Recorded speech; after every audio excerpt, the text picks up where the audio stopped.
news from Russia, RT, Russia Today, that halos lahat ng lupa ng Ukraine ay nabinta na sa mga US company. Diyan inilahad ng political commentator na si June Abines sa panayam ng SMNI News sa resulta ng gyera ngayon sa pagitan ng Russia at Ukraine.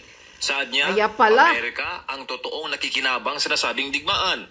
Paano? Ibig sabihin, lahat ng mga bomba, mga armas na ipinila doon, hindi yun libre. May bayad yun.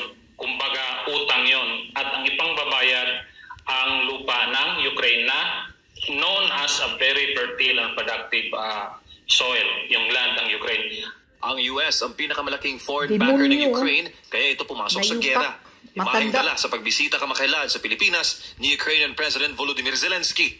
Babala naman ni Abines, kung gagaya si Pangulong Bongbong Marcos kay Zelensky, ay tiyak na magiging Ukraine 2.0 ang Pilipinas. Sigurado yan. Sino makikinabang?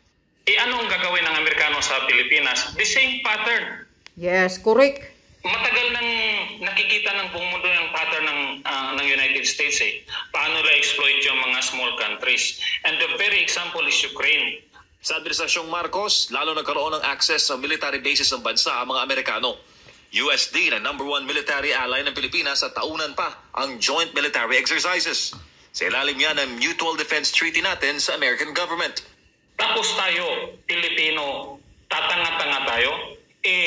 Meron ng example na Ukraine, tapos papuntahin pa natin si Zelensky. No, we, the Filipino people, must wake up. It is our duty to speak our hearts and mind. Yes. Para tigilan na ang pag-warmongering ni BBM. May mensahe naman sa Abines sa publiko, lalo pat lumalabas ngayon na pinipigilan ng administrasyon ang mga aktibidad na nagpapahayag ng pagtutol sa mga polisiya ng gobyerno. Habang hindi pa huli ang lahat at maaari pang pigilan ang nakaambang digmaan. Kaya nga, paraan ni Abines ay hilain na itong hinayupak na bangag. Tayo mga Pilipino, ang hilig natin sa movie, tapos drama.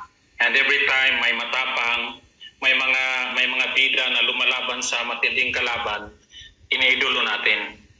Pero sa real life, we are selfish. Correct. Kung inidolo natin si Andres Bonifacio or Jose Rizal, kasi nga, inaapi sila, pareho lang tayo, inaapi tayo ngayon ng administration natin. Kaya nga, kung iidolo mo si Rizal or anybody na bida ng isang pelikula, it's our time to leave that idol na inidolo natin. It's our time to express it in our own individual lives. Now is the time. Para sa Diyos Pilipinas kung mahal. MJ. Oh, correct. It's the time to get up and unite against the government now. Habang may panahon pa na hindi pa nabaliw ang utak ni Kuting na mag-declare ng digmaan. You see? Sabi ni Abines. Sabi daw yan ni Putin sa Russia na halos lahat na ng kalupaan ng Ukraine ay pagmamay-ari na ng Amerika. Kabayaran, yan ang bayad sa mga sandata, sa mga armas, kung ano-ano pa ang sinusupply ng Amerika sa Ukraine. Ganyan katraidor, kagunggong, ka mga demonyo patago ang Amerika. Yan, ganyan sila. Sulsulan kanila, kung magpasulsul ka, kung presidente kang patanga-tanga, magpasulsul ka, yan, pasulsul sa iyo, patulad ngayon, si Kuting, tanga-tanga, nagpasulsul kay Biden, matandang Biden, na ulilyanin, na ganyan ang anuhin sa China. Gusto ng gera, andito lang kami, sa likod ninyo. Protekta sa inyo, gonggong, mga mukha ninyo, protekta. Iniwanan nyo nga ang Ukraine, di nyo nga tinulungan. Ang ginagawa ninyo, sinusuplayan nyo ng mga armas at kung ano-ano pa. Pero ang kapalit, ang bansang Ukraine. Yan ang gusto ng Amerika din ngayon. Sulsulan si Kuting, Para pag magkagera, suplayan tayo ng Amerika ng mga armas. Ang kapalit, bansang Pilipinas aagawin ng Amerika. Yun, dahil wala naman tayong pera na pambayad sa mga sandata, sa mga kung ano-ano pa yung mga missile o kung ano-ano pa yung pandigmaan na. Oh, di kukunin na ng Amerika ang Pilipinas. Akala siguro ni Kuting, laro-laro ang makipaggera. Hinayupa ka. Ayusin mo, Kuting, yung utak mo. Ha? Huwag kang magpakagago at sobrang tanga. Tanga ka na ngayon, huwag ka nang magpasobrang tanga pa. Dahil hindi mo lang alam ang style, ang technique ng Amerika. Mga wise yan. Wise pa sa katrayduran ng mga demonyo. Ha?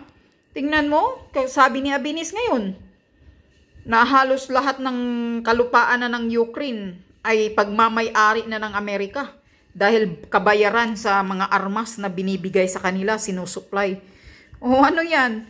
Baka nga itong makipaggera talaga si Marcos Jr.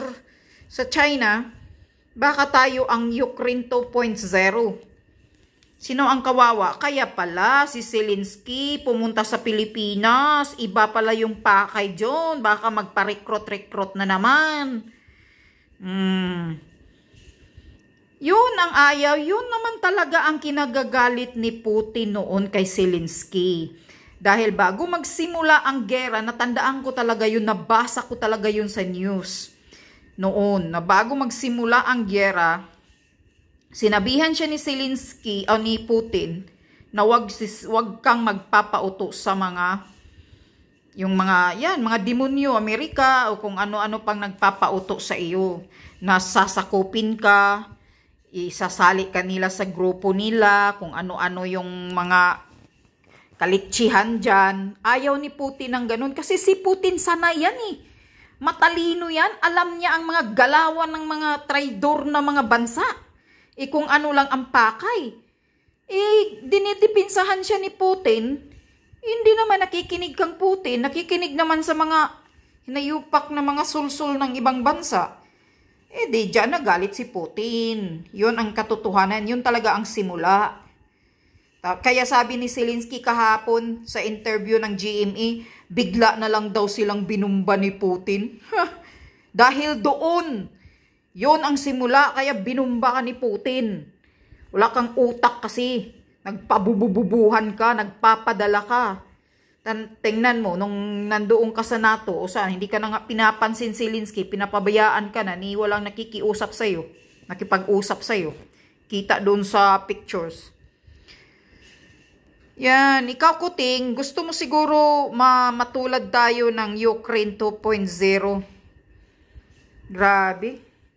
Nakakalungkot pag ganito ang mangyayari sa Pilipinas. Ganitong klaseng presidente, walang sariling panindigan, walang prinsipyo, walang willpower, walang bayag, wala lahat, walang utak, walang alam, walang kaalaman.